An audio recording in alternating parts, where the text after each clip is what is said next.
Hello दोस्तों, आपका बंधु क्लासेस में स्वागत है।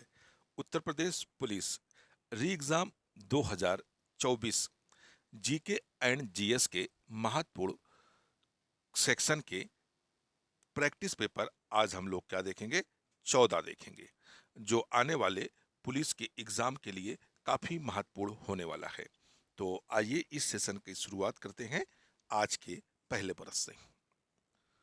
पहला प्रश्न है, चाय पीने से कौन सी बीमारी होती है? कैंसर, शुगर, पायरिया या मलेरिया?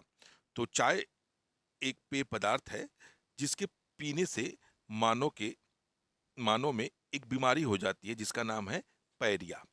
पायरिया जो है या क्या है? दांत की बीमारी है, जिसके कारण दांत क्या होता है? दांत में पीलापन आ जाता है और मसूड़ों के अंदर क्या होता है? खून का रसाव होने लगता है, जिसके कारण धीरे धीरे क्या होते हैं? दांत हमारे क्या हो जाते हैं? कमजोर हो जाते हैं।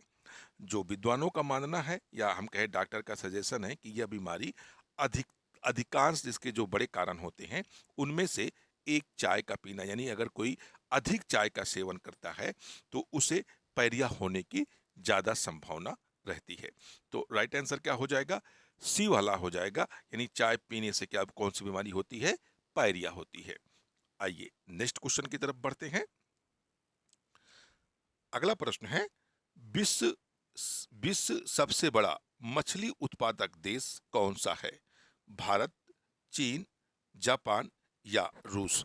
तो विश्व में अगर बात की जाए कि मछली उत्पादक देशों में सबसे पहले स्थान पर कौन सा है, तो इसमें चीन का नाम आएगा, यानी आपका राइट आंसर हो जाएगा चीन। यानी चीन जो है विश्व में सबसे बड़ा मछली उत्पादक देशों में गिना जाता है।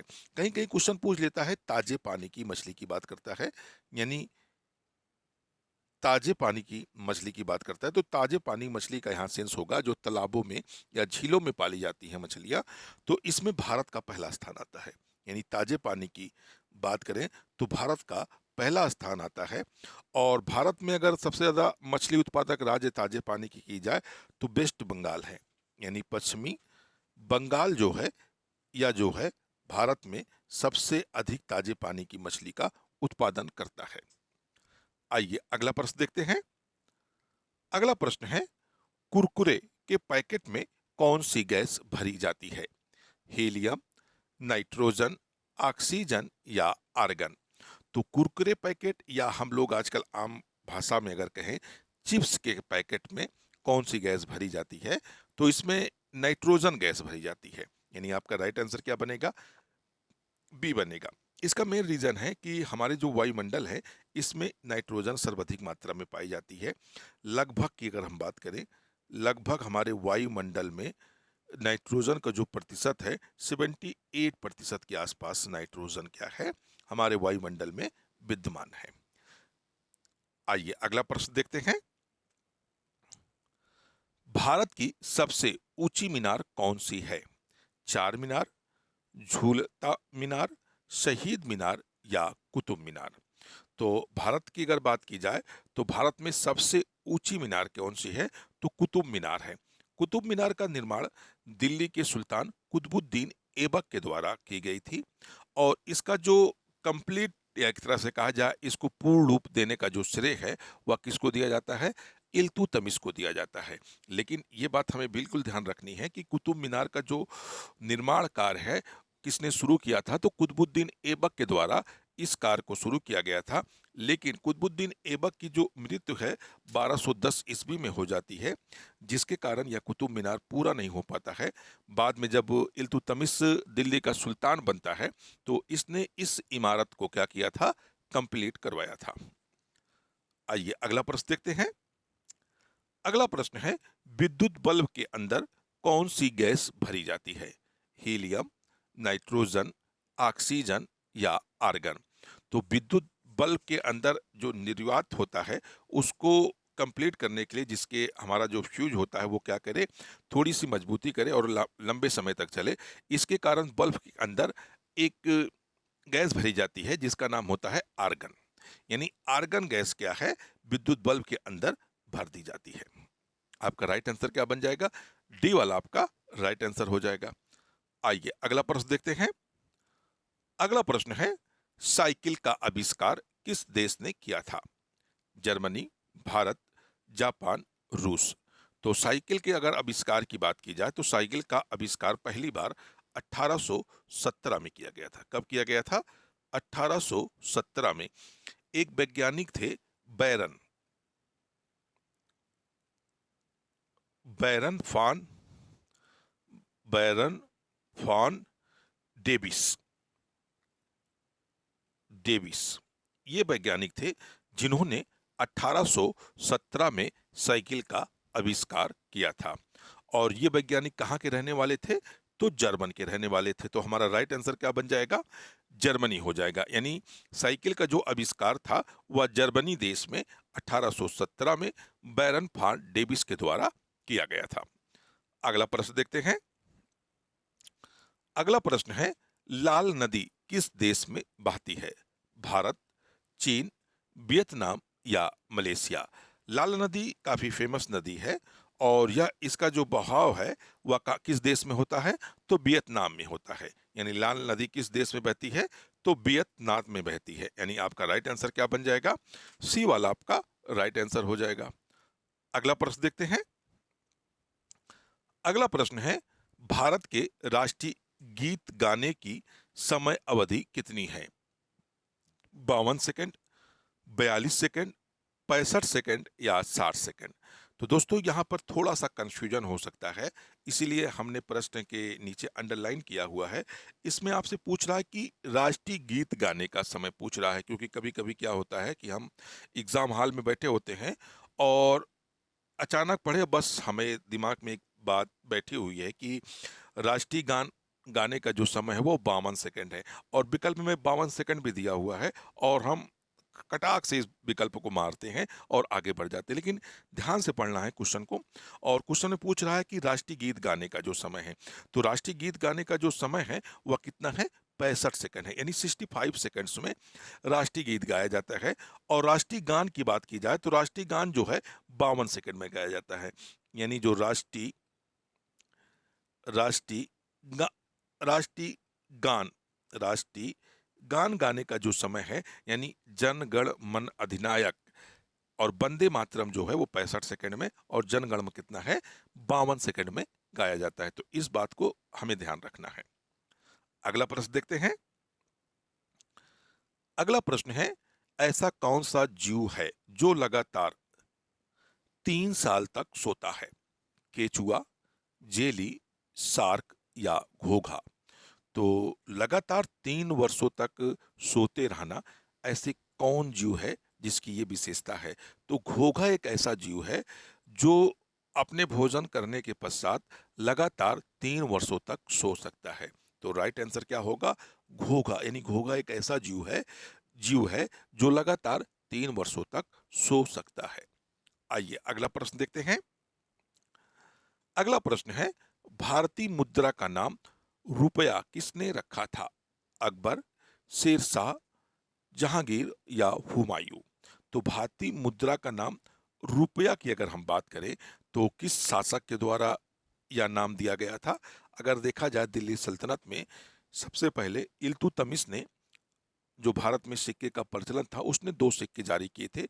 एक का नाम रखा था एक का नाम उसने, जो चांदी का सिक्का था उसको जी थोड़ा सॉरी दोस्तों, यहाँ थोड़ा सा मैं मिस कर रहा हूँ, बाद में इसको भी हाँ, तांबे का जीतल था। और कांसे का जो चलाया था उसे क्या नाम?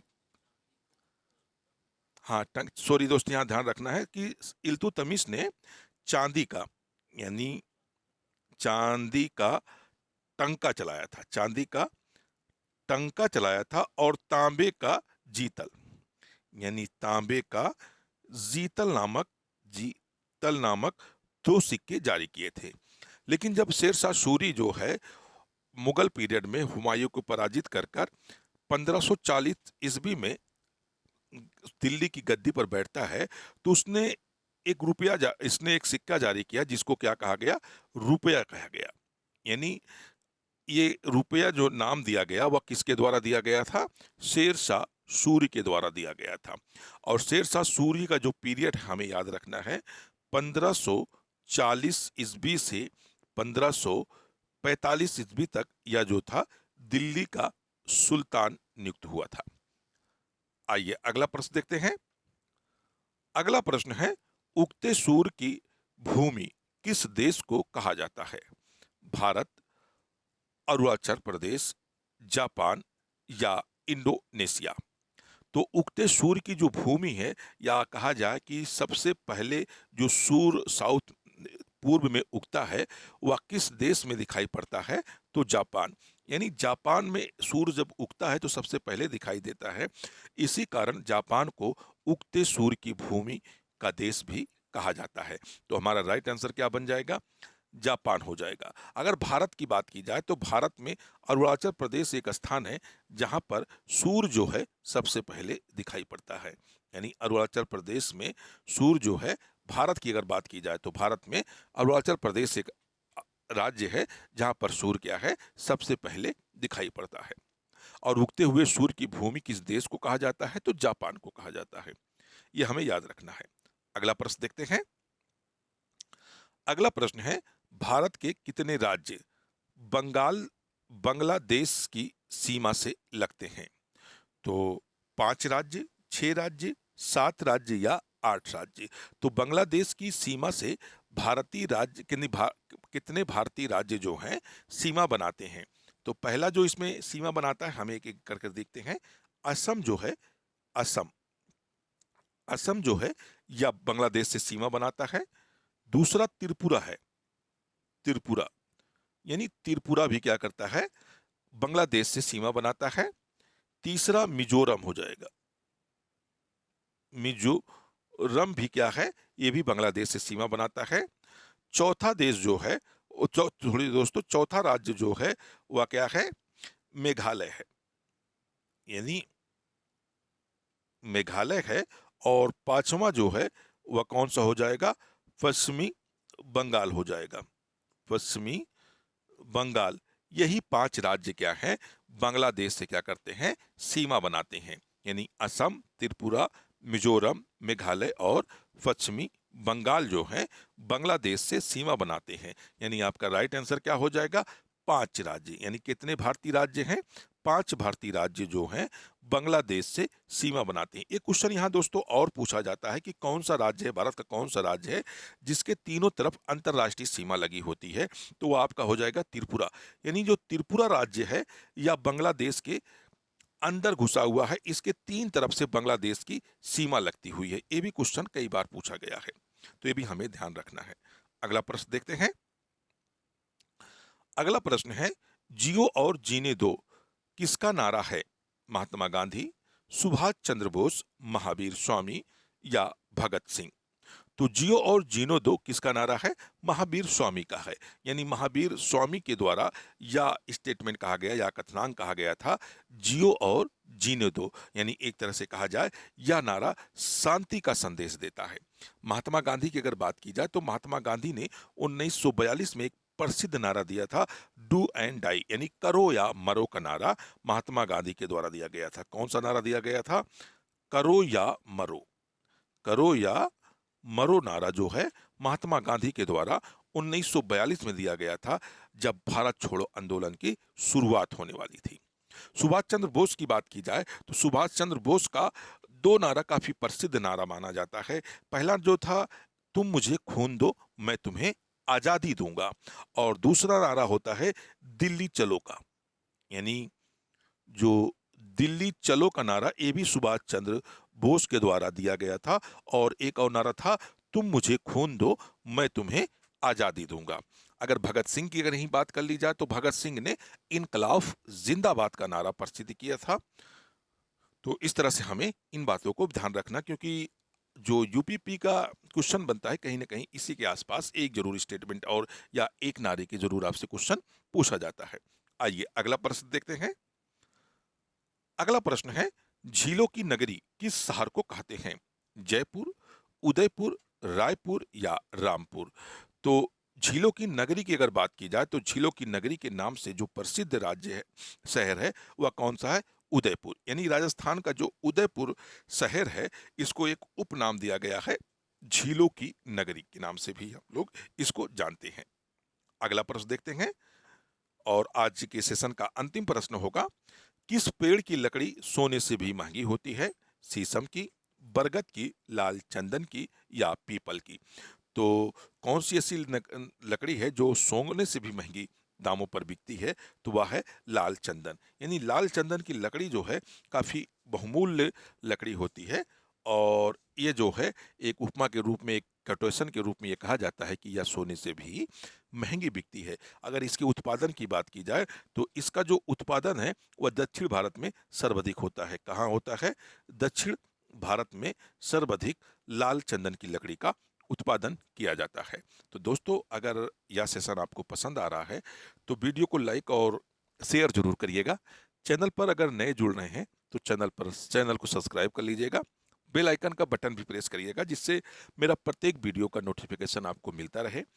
और इस तरह से आप अपने यूपीपी के जीके एंड जीएस वाले सेक्शन को और अधिक से मजबूत करते रहें, क्योंकि जो सेक्शन जीके का है उसमें यूपीपी के 37 क्वेश्चन ऐसे हैं जो यहाँ से बनते हैं। यानी जीके सेक्शन से जीके सेक्शन से 37 क्वेश्चन पूछे जाते हैं। अगर आप इसमें 35 तक का स्कोर करते हैं तो आपके सिलेक्शन में काफ़ी महत्वपूर्ण रोल निभा सकते हैं। तो अगर 35 स्कोर करना है तो हमें कंटिन्यू सेक्स जीके और जीएस वाले सेक्शन को पढ़ते रहना है, और इसके बेहतरीन प्रैक्टिस के साथ साथ आगे बढ़ते रहना है। तो फिर मिलते हैं नेक्स्ट वीडियो में। जब तक के लिए धन्यवाद। जय हिंद दोस्तों।